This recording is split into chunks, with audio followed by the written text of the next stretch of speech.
JEE advance के paper को देखा जाए तो जैसे मैंने आपसे कहा कि 40% का बैरियर भी अगर क्रॉस हो जाता है तो स्टूडेंट का आईआईटी में एडमिशन हो जाता है, आईआईटी मुंबई दिल्ली जैसे इंस्टीट्यूट में एडमिशन हो जाता है। अननेसेसरी का एक पीयर प्रेशर स्टूडेंट ले लेते हैं और उसको एक प्रेस्टीज इशू बना लेते हैं कि नहीं मुझे सेलेक्ट होना ही है। ये जो डायलॉग्स हैं ये थोड़े से गलत हो जाते हैं। परिणाम की चिंता किए बिना अगर मेहनत करे तो अंत में वो बहुत अच्छा करता है। दुनिया में, ज़िंदगी में और बहुत कुछ है पाने के लिए। Every doctor is not a successful person, every successful person is not a doctor. ये बात हमेशा ध्यान रखनी चाहिए। आप डॉक्टर बन जाएंगे तो आप ज़िंदगी में कामयाब होंगे, कोई ज़रूरी नहीं है। और आप अगर नहीं बन पाएंगे तो नाकामयाब रहेंगे, ये भी ज़रूरी नहीं है। नीट और जेई की तैयारी करने का जो सही समय है मैं समझता हूँ क्लास 11th के साथ है। लेकिन नीट और जेई एक ऐसे एग्जामिनेशंस हैं जहाँ पर वो अपना उनके सब्जेक्ट नॉलेज के एप्लीकेशन के ऊपर फोकस करता है। और यही कारण है कि लाखों बच्चे एग्ज़ाम में अपेयर होते हैं लेकिन फिर भी कुछ ही बच्चे एग्ज़ाम में सेलेक्ट हो पाते हैं। सिलेबस नो डाउट 11th-12th का ही होता है, बावजूद उसके उस एग्ज़ाम में इन क्वेश्चंस को पूछे जाने का तरीका एकदम डिफरेंट होता है। तो अगर उस बच्चे को सही प्रिपरेशन स्ट्रैटेजी मिलती है और सही तरीके से वो काम करता है तो डेफिनेटली वो इन एग्ज़ाम्स में सेलेक्ट हो सकता है।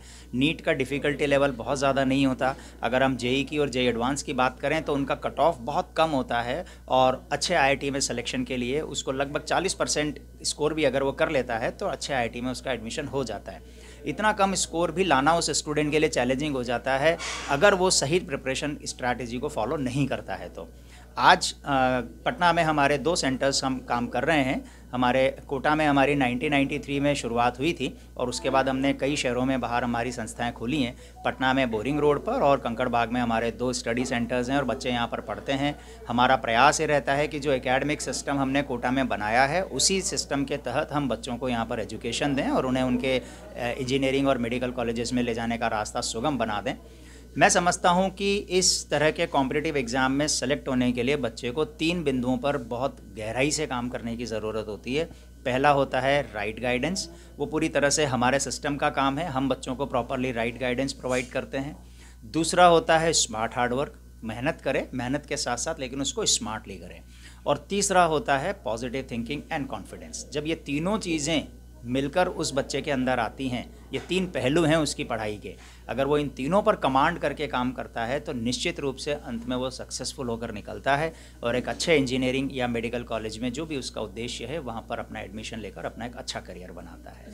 तो जो बच्चे तनाव में आ जाते हैं या फिर अंडर प्रेशर आ जाते हैं वो उसको कैसे, जो प्रेशर है पढ़ाई का या सफल होने का, उसको कैसे वो खत्म करे, वो उसको कैसे पार पाए, जरा इस पे मेरा बताएं सर। आज बहुत बड़ा समस्या इशू बन गया है। नहीं, आप कुछ हद तक सही हो सकते हैं लेकिन फिर भी मैं आपकी बात से सहमत नहीं हूँ, क्योंकि पढ़ाई का अल्टीमेटली ऐसा कोई प्रेशर होता ही नहीं है। सही मायने में देखा जाए तो स्टूडेंट के पास अपॉर्चुनिटी बहुत होती हैं, वो अपने ऊपर एक अननेसेसरी प्रेशर बिल्डअप कर लेता है। इसीलिए मैंने सिलेक्शन के 3 पहलुओं के बारे में बात करी और तीसरा पहलू है पॉजिटिव थिंकिंग। 12 महीने में मौसम एक सा नहीं रहता, हम जानते हैं सर्दी गर्मी बरसात लगी रहती है, तो हमारी सोच भी हमेशा एक सी कैसे रह सकती है। हम अगर ये कहें कि हमेशा पॉजिटिव सोचो, ये संभव ही नहीं है। हम भी इंसान हैं, तो कभी हम अच्छा करते हैं तो बड़ा पॉजिटिव होते हैं, नहीं करते हैं तो थोड़ा सा नेगेटिव हो जाते हैं। लेकिन वो साइकिल जिसमें हम नेगेटिव होते हैं, अगर उस मोमेंट पर उस बच्चे को हल्का सा भी पुश मिल जाता है तो वो वापस पॉजिटिव साइकिल की तरफ आ जाता है। और वास्तव में देखा जाए तो स्टूडेंट के लिए खोने के लिए कुछ है ही नहीं। अगर सही तरीके से नीट के एग्ज़ाम की स्टडी की जाए तो डिफ़िकल्टी लेवल बहुत ज़्यादा नहीं है। जेई एडवांस के पेपर को देखा जाए तो जैसे मैंने आपसे कहा कि 40% का बैरियर भी अगर क्रॉस हो जाता है तो स्टूडेंट का आईआईटी में एडमिशन हो जाता है, आईआईटी मुंबई दिल्ली जैसे इंस्टीट्यूट में एडमिशन हो जाता है। तो फिर प्रेशर को अननेसेसरी अपने ऊपर कैरी करने की आवश्यकता ही नहीं है। और ये इतना कम स्कोर है जिसको बहुत आराम से पार पाया जा सकता है। ज़रूरत सिर्फ़ और सिर्फ सही मार्गदर्शन की है।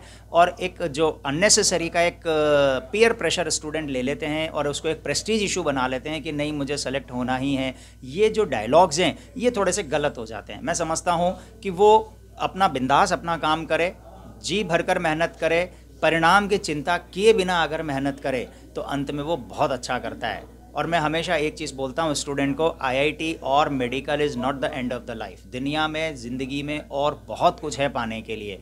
Every doctor is not a successful person, every successful person is not a doctor.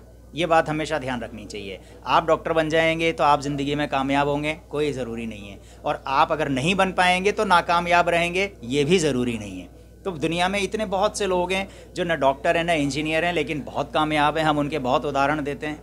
तो इसलिए ज़िंदगी में आगे बढ़ने के बहुत सारे रास्ते हैं और बहुत अपॉर्चुनिटीज़ हैं, उस बारे में सोच कर काम करना चाहिए। और ये जो दौर होता है प्रिपरेशन का, ये उस स्टूडेंट को सिखाता ही है। मेरा फर्म बिलीफ है कि अगर स्टूडेंट सेलेक्ट होता है तो बहुत अच्छी बात है, सेलेक्ट नहीं भी हो पाता है तब भी उसको बहुत लर्निंग मिलती है और वो मेहनत करने की एक आदत अपने अंदर डाल लेता है। और ये एक ऐसी आदत होती है जिससे वो ज़िंदगी में कभी नहीं रुकता और निरंतर आगे बढ़ता है। सर एक अंतिम सवाल कि जेईई नीट की जो तैयारी करना चाहते हैं, कब से वो इस पे फोकस करते हैं, क्या कब से तैयारी शुरू कर देनी चाहिए? ओके, बहुत अच्छा क्वेश्चन आपने पूछा है। नीट और जेईई की तैयारी करने का जो सही समय है, मैं समझता हूँ क्लास 11th के साथ है। 10th क्लास तक बच्चा अपने स्कूल के साथ अपनी प्रिपरेशन करता ही है और फिर 11th 12th के साथ वो अपनी नीट और जेईई की तैयारी के ऊपर पूरी तरह से फोकस कर सकता है। आजकल बहुत से बच्चे 9th और 10th के साथ भी तैयारी शुरू कर देते हैं, पर मैं समझता हूँ 9th और 10th में अगर आप अपने स्कूल और अपने बोर्ड के सिलेबस के ऊपर ही ढंग से फोकस कर काम करेंगे और अपना फाउंडेशन अच्छा बिल्ड करेंगे तो आपको अलग से उसकी प्रिपरेशन की आवश्यकता नहीं रहेगी। फिर भी अगर करते हैं तो उसमें बहुत ज़्यादा प्रेशर लेने की ज़रूरत नहीं है और सिलेबस आप उतना ही रखें जितना 9th-10th की आवश्यकता है, उससे ऊपर ले जाने की वहाँ ज़रूरत नहीं है। आजकल बहुत से लोग 9th-10th में ही 11th-12th पढ़ाने लग जाते हैं। मैं उस बात के एकदम खिलाफ हूँ, क्योंकि वहाँ पर उस बच्चे की इतनी मैच्योरिटी नहीं होती और वो उतनी तेज़ी से उन कंसेप्ट्स को ग्रास्प नहीं कर पाता और मेहनत करते करते जब वो 11th-12th में पहुँचता है तो थका हुआ सा महसूस करता है। तो उस स्थिति से बचने के लिए अच्छा है कि 9th-10th में जी तोड़ मेहनत करें, अपने सब्जेक्ट की पेरिफेरी को 9th-10th तक ही रखें, फाउंडेशन अच्छा बिल्ड करें और फिर 11th-12th से डेडिकेटेडली नीट और जेईई की तैयारी के ऊपर फोकस करना शुरू कर दें।